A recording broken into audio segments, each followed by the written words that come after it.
இடைப்பட்ட காலையில் இந்த சகோதரி சபைக்கு வர முடியாத சூழ்நிலை మధ్య కాలంలో చూడగలిగినట్లయితే చూస్తుండగా వాళ్ళు రావటం మానేశారు.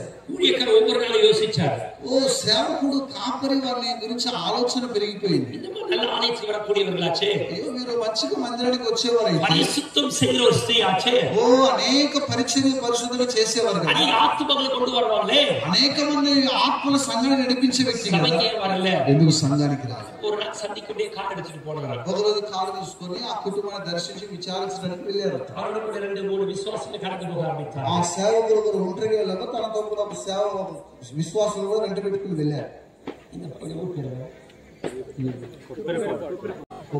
కొప్పరపాడు పాస్టర్ వద్దకు వచ్చేలే, ఆ పాస్టర్ గారు కొప్పరపాడుకు వచ్చారు అనుకుందాం. ఊరులో ఎంటర్ అయ్యారు, కొప్పరపాడులో ఎంటర్ అయ్యారు, కొప్పరపాడులోని ఊర్లోకి వచ్చేసారు. ఇంకొంత దూరం వెళ్తే ఆ తల్లి గారి ఇల్లు ఉంది. అందరు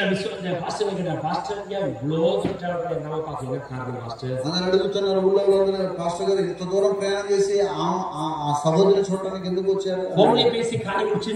ఫోన్ లోనే మీరు పరిష్కరించవచ్చు కదా సమస్య. మొబైల్ ఎందుకు అందరి చేతులు ఇప్పుడు మొబైల్ ఫోన్ ఉంది కదా, అన్ని పరిష్కారం చేయొచ్చు కదా. అప్పుడు ఆ సేవకుడు అన్నాడట, దేవుడు ఆ కుటుంబాన్ని దర్శించమని చెప్పాడు, నేను వెళ్ళమన్నాడు. அப்புறம் என்ன சொல்றாங்க, இந்த கூட்டத்தை தாண்டி தான் அந்த பக்கம் போனவர், ఈ గొడవాడుతున్న ఈ ప్రజలను దాటుకొని ఆ తల్లి గారి ఇంటికి వెళ్ళాలి. சபை விசுவாசி சொல்றாங்க பாஸ்டர் கிட்ட, సంఘ విశ్వాసం చెప్తారంట పాస్టర్ గారు. பாஸ்டர் ஏற்கனவே சொல்றவங்க கிட்ட, పాస్టర్ గారు నేను ముందుగా చెప్పాను కదా, எதுங்க நம்ம பார்க்க